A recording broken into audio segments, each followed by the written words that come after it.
Hello दोस्तों, मेरा नाम नीरज। स्वागत है आपका ITI ट्रिक्स यूट्यूब चैनल पर। दोस्तों, आज की इस वीडियो में हम मध्य प्रदेश बिजली विभाग के MPPGCL और मध्य प्रदेश पूर्व क्षेत्र विद्युत वितरण कंपनी लिमिटेड के एग्जाम के लिए इलेक्ट्रीशियन के मोस्ट इंपोर्टेंट क्वेश्चन सॉल्व करेंगे, जो आपके एग्जाम में आएंगे ही। दोस्तों, इलेक्ट्रीशियन ट्रेड थ्योरी के यह क्वेश्चन हमने प्रीवियस ईयर के आंसर की से लिए हैं और बाकी एग्जाम में भी यह क्वेश्चन बार बार रिपीट होते हैं।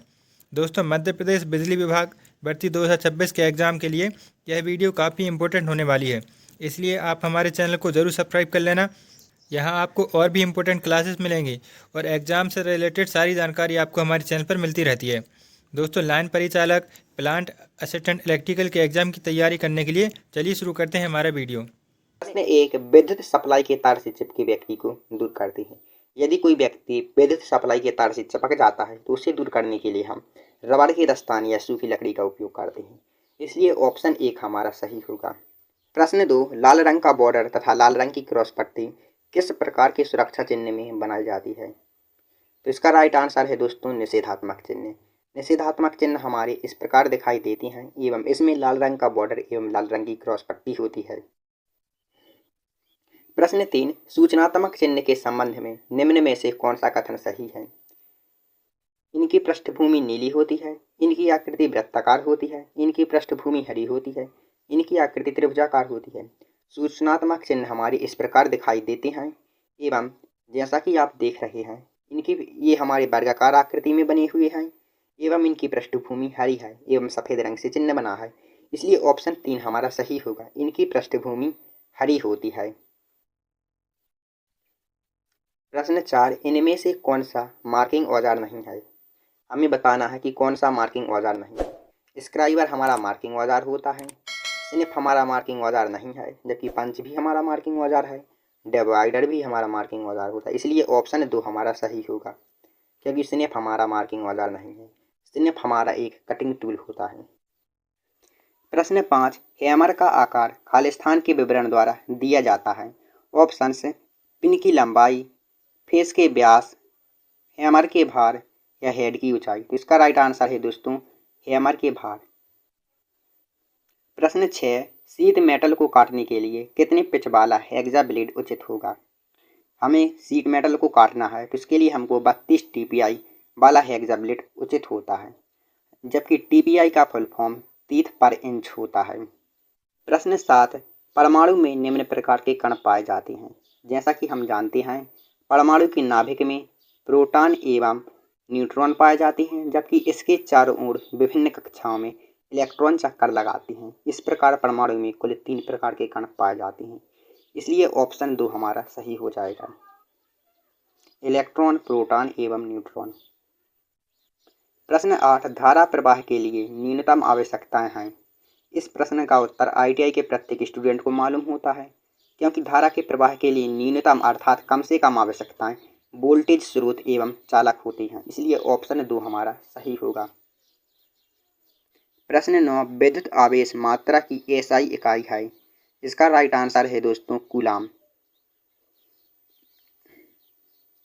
विद्युत आवेश की मात्रा की SI इकाई कूलाम होती है एवं एक कूलाम बराबर 1 एम्पियर गुणा सेकेंड होता है। प्रश्न 10, केबल की धारा वहन क्षमता उसके खालिस्तान पर निर्भर करती है। यदि कोई केबल है तो यह केबल कितनी धारा को प्रवाहित करेगी, यह हमारे अनुप्रस्थ काट के क्षेत्रफल पर निर्भर करती है, इसलिए ऑप्शन 3 हमारा सही होगा। प्रश्न 11, स्टेनलेस स्टील की सोल्डरिंग हेतु कौन सा फ्लक्स प्रयुक्त होता है? तो इसका राइट आंसर है दोस्तों ए सभी, क्योंकि स्टेनलेस स्टील की सोल्डरिंग हेतु हाइड्रोक्लोरिक एसिड, जिंक क्लोराइड एवं अमोनियम क्लोराइड इन तीनों का मिश्रण प्रयोग किया जाता है। प्रश्न 12, इस संयोजन का तुल्य प्रतिरोध क्या होगा? ये हमारे 4 प्रतिरोध हैं एवं चारों प्रतिरोध सीरीज में जुड़े हैं। जैसा कि हम जानते हैं सीरीज में हमारा प्रतिरोध जुड़ जाता है, 4 व 8 हमारे 12 होंगे और 12 और 12 24 और 24 24 हमारे 48 होंगे, इसलिए हमारा ऑप्शन 4 48 ओम हमारा सही हो जाएगा। प्रश्न 13, सुनहरे रंग की सहनशीलता का मान होता है। तो इसका राइट आंसर है दोस्तों ±5%। प्रश्न 14, सिल्वर रंग की सहनशीलता का मान होता है। सिल्वर, जिसे हम चांदी का रंग भी कहते हैं। इसका राइट आंसर है दोस्तों ±10%। इसलिए ऑप्शन 2 हमारा सही होगा। प्रश्न 15, कोई रंग नहीं, प्रतिरोध की सहनशीलता होती है। तो इसका राइट आंसर है दोस्तों, यदि कोई रंग नहीं है तो इस प्रतिरोध की सहनशीलता ±20% होती है। इसलिए ऑप्शन 4 हमारा सही होगा। प्रश्न 16, बैंड टाइप प्रतिरोधक में चौथी पट्टी क्या दर्शाती है। जैसा कि हम जानते हैं, प्रतिरोधक हमारे 3 बैंड, 4 बैंड, 5 बैंड, 6 बैंड आदि प्रकार की होती हैं, जिसमें हमारा प्रथम पट्टी हमारे प्रथम अक्षर को, जबकि दूसरी पट्टी हमारे दूसरे अक्षर को, जबकि तीसरी पट्टी हमारे गुणक को, चौथी पट्टी हमारे प्रतिरोध सहनशीलता को और पांचवी पट्टी हमारी तापमान सहनशीलता को दर्शाती है। यहाँ पर हमसे चौथी पट्टी के बारे में पूछा गया है, इसलिए ऑप्शन 2 हमारा सही होगा। प्रतिरोध सहनशीलता, चौथी पट्टी हमारी प्रतिरोध सहनशीलता को दर्शाती है।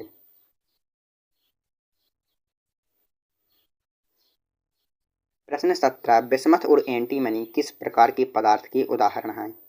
जैसा कि हम जानते हैं, बिस्मथ और एंटीमनी हमारे प्रतिचुंबकीय पदार्थ हैं एवं प्रतिचुंबकीय पदार्थ की चुंबकशीलता का मान 1 से भी कम होता है एवं इस प्रश्न का आंसर ऑप्शन 3 है।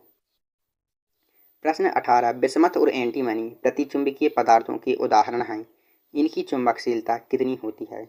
इसका राइट आंसर है दोस्तों, प्रतिचुंबकीय पदार्थों की चुंबकशीलता 1 से कम होती है। इसलिए ऑप्शन 2 हमारा सही होगा। प्रश्न 19, चुंबक का रासायनिक सूत्र क्या है। जैसा कि हम जानते हैं, चुंबक का रासायनिक सूत्र Fe3O4 होता है। इसलिए ऑप्शन 1 हमारा सही होगा। प्रश्न 20, किसी पदार्थ का फ्लक्स प्रति इकाई क्षेत्रफल कहलाता है। तो इसका राइट आंसर होगा दोस्तों फ्लक्स घनत्व। किसी पदार्थ का फ्लक्स प्रति इकाई क्षेत्रफल फ्लक्स घनत्व कहलाता है एवं फ्लक्स घनत्व की SI इकाई टेस्ला होती है एवं MKS पद्धति में वेबर प्रति मीटर स्क्वायर होता है। प्रश्न 21, हिस्टेरेसिस हानियों को कम करने के लिए प्रयोग किया जाता है। पटलित कोर को, स्टेनलेस स्टील कोर को, या सिलिकॉन कोर को, या टंगस्टन कोर को। तो इसका राइट आंसर है दोस्तों सिलिकॉन स्टील की कोर को। हिस्टेरेसिस हानियों को कम करने के लिए सिलिकॉन स्टील की कोर को, जबकि पटलित कोर का उपयोग एडी धारा हानि को कम करने के लिए किया जाता है।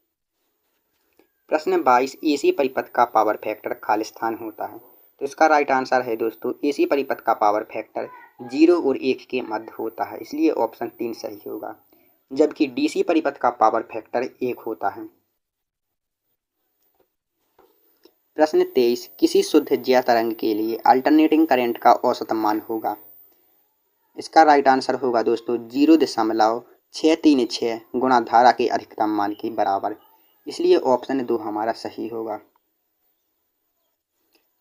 प्रश्न 24, कैपेसिटिव AC परिपथ में, जैसा कि हम जानते हैं, कैपेसिटिव AC परिपथ में धारा वोल्टेज के आगे चलती है, जबकि इंडक्टर में धारा वोल्टेज के पीछे चलती है एवं जब शुद्ध प्रतिरोधी परिपथ में धारा एवं वोल्टेज एक दूसरे के साथ में चलती हैं।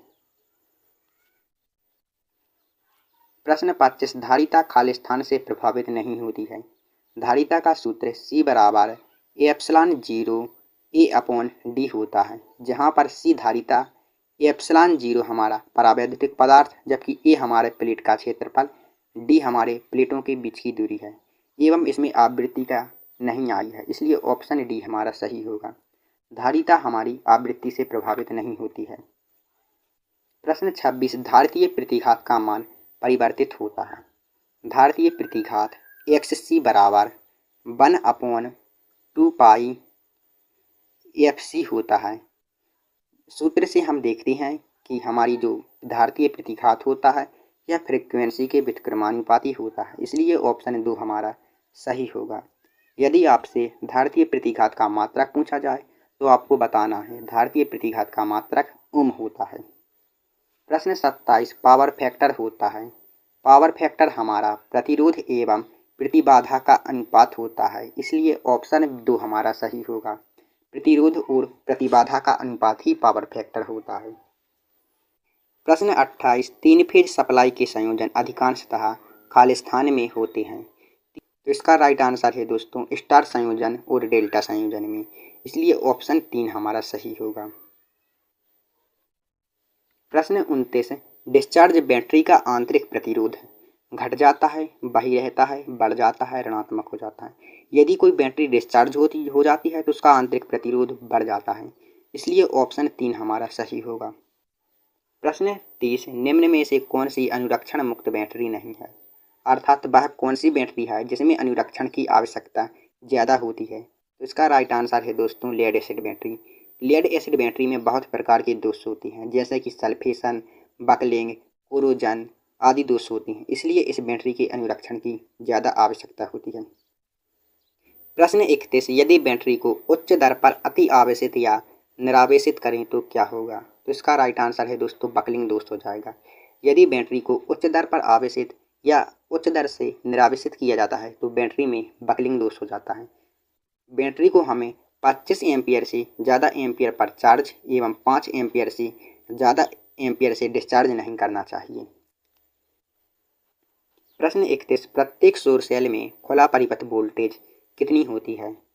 यहाँ पर हमसे सौर सेल के बारे में पूछा गया है, तो इसका राइट आंसर है दोस्तों 0.55 वोल्ट। प्रत्येक सेल का खुला परिपथ वोल्टेज 0.55 वोल्ट होता है। प्रश्न 33, मरकरी सेल का विद्युत वाहक बल होता है? तो इसका राइट आंसर है दोस्तों 1.5 वोल्ट। मरकरी सेल का विद्युत वाहक बल 1.5 वोल्ट होता है एवं मरकरी सेल को बटन सेल के नाम से भी जाना जाता है। प्रश्न 34, छत के पंखे को फर्श से न्यूनतम किस ऊंचाई पर लटकाना चाहिए? इसका राइट आंसर है दोस्तों 2.5 मीटर ऊंचाई पर लटकाना चाहिए। यदि आपसे पूछा जाए नियंत्रक बोर्ड को फर्श से कितनी ऊंचाई पर स्थापित किया जाना चाहिए, तो इसका राइट आंसर होगा 1.5 मीटर की ऊंचाई पर। प्रश्न 35, 3 फेज लाइन में परिपथ को ऑन या ऑफ करने के लिए सामान्यतः प्रयोग किया जाता है। यदि 3 फेज परिपथ है, 3 फेज परिपथ में ऑन ऑफ करने के लिए हम ICTP का उपयोग करते हैं, इसलिए ऑप्शन 2 हमारा सही होगा। प्रश्न 36, रोटरी स्विच का उपयोग निम्न में से किस उपकरण में नहीं किया जाता है? नाइट लैंप, कूलर, बिजली पंखा या ये सभी? हम जानते हैं कूलर तथा बिजली के पंखे में रोटरी स्विच का उपयोग होता है, जबकि नाइट लैंप में रोटरी स्विच का उपयोग नहीं होता है, इसलिए ऑप्शन 1 हमारा सही होगा। प्रश्न 37, विद्युत परिपथ की सुरक्षा के लिए खालिस्तान एक मूलभूत आवश्यकता है। विद्युत परिपथ की सुरक्षा के लिए फ्यूज एक मूलभूत आवश्यकता होती है, इसलिए ऑप्शन 3 हमारा सही होगा। जबकि स्विच हमारी नियंत्रक युक्ति तो होल्डर हमारी होल्डिंग सामग्री होती है। प्रश्न 38, विद्युत परिपथ में लैंप संयोजित करने के लिए प्रयोग की जाने वाली निर्देश युक्ति खालिस्तान कहलाती है। लैंप को संयोजित करने के लिए प्रयोग की जाने वाली युक्ति लैंप होल्डर कहलाती है, इसलिए ऑप्शन 1 हमारा सही होगा। प्रश्न 39, अर्थ करने का उद्देश्य क्या है? इसका राइट आंसर है दोस्तों भूमि को संभवतः कम प्रतिरोध प्रदान करना, इसलिए ऑप्शन 1 हमारा सही होगा। यदि भूमि को संभवतः कम प्रतिरोध प्रदान किया जाएगा तो जिससे कि कारण वह लीकेज करंट को भूमि में प्रवाहित कर देगी, जिससे कि उपकरण एवं मानव दोनों की सुरक्षा हो जाएगी। प्रश्न 40, अर्थ लीकेज सर्किट ब्रेकर निम्न में से कौन सी आवश्यकता की पूर्ति करता है? इसका राइट आंसर होगा दोस्तों विद्युत वायरिंग की रिसाव से सुरक्षा। जैसा कि प्रश्न में ही दिया है अर्थ लीकेज का अर्थ रिसाव होता है। अर्थ लीकेज सर्किट ब्रेकर रिसाव से सुरक्षा करता है। प्रश्न 41, आँखों को लाल रंग की प्रतीत होने वाली वस्तु। यदि कोई वस्तु हमको लाल रंग की प्रतीत हो रही है तो वह लाल रंग की विकिरण को परावर्तित करती है, जबकि शेष विकिरणों को अवशोषित करती है। तो इसका राइट आंसर होगा ऑप्शन 2 हमारा सही होगा। प्रश्न 42, किस लैंप को पिग्मी लैंप के नाम से जाना जाता है? Option arc lamp, neon lamp, gas धात्विक फिलामेंट लैंप या इनमें से कोई नहीं। तो इसका राइट आंसर होगा दोस्तों गैस धात्विक फिलामेंट लैंप को पिग्मी लैंप के नाम से जाना जाता है, इसलिए ऑप्शन 3 हमारा सही होगा। प्रश्न 43, अज्ञात मान की वोल्टता नापने के लिए निम्न में से किसका प्रयोग सर्वप्रथम किया जाएगा? वोल्टेज को नापने के लिए हमको वोल्टमीटर का उपयोग करना पड़ता है या मल्टीमीटर के उपयोग से भी माप सकते हैं, और वोल्टेज को मापते समय हमें सर्वप्रथम अधिक से अधिक वोल्टेज को मापना चाहिए, जिससे कि हमारा उपकरण खराब ना हो, इसलिए ऑप्शन 4 हमारा सही होगा। प्रश्न 44 इंसुलेशन प्रतिरोध नापने के लिए किस यंत्र का उपयोग किया जाता है। इंसुलेशन का प्रतिरोध हम मेगर यंत्र के द्वारा नापते हैं, इसलिए ऑप्शन 1 हमारा सही होगा। प्रश्न 45 सावधानी के तौर पर गीजर का नियंत्रण स्विच लगाना चाहिए। जैसा कि हम जानते हैं, गीजर हमारे पानी को गर्म करता है एवं गीजर की स्विच को स्नान कक्ष के बाहर स्थापित किया जाना चाहिए। यदि स्नान कक्ष के अंदर स्थापित करना आवश्यक है तो पूर्णतः वाटरप्रूफ होना चाहिए। तो इसका राइट आंसर होगा दोस्तों, स्नान कक्ष के बाहर स्थापित किया जाना चाहिए, इसलिए ऑप्शन 1 हमारा सही होगा। प्रश्न 46 किस प्रकार की वॉशिंग मशीन में एक स्विच होता है। ऑप्शन साधारण प्रकार की वॉशिंग मशीन, अर्ध स्वचालित प्रकार की वॉशिंग मशीन या स्वचालित प्रकार की वॉशिंग मशीन या उपरोक्त सभी। तो इसका राइट आंसर होगा दोस्तों उपरोक्त सभी, क्योंकि सभी प्रकार की वॉशिंग मशीन में एक ड्रम का उपयोग होता है।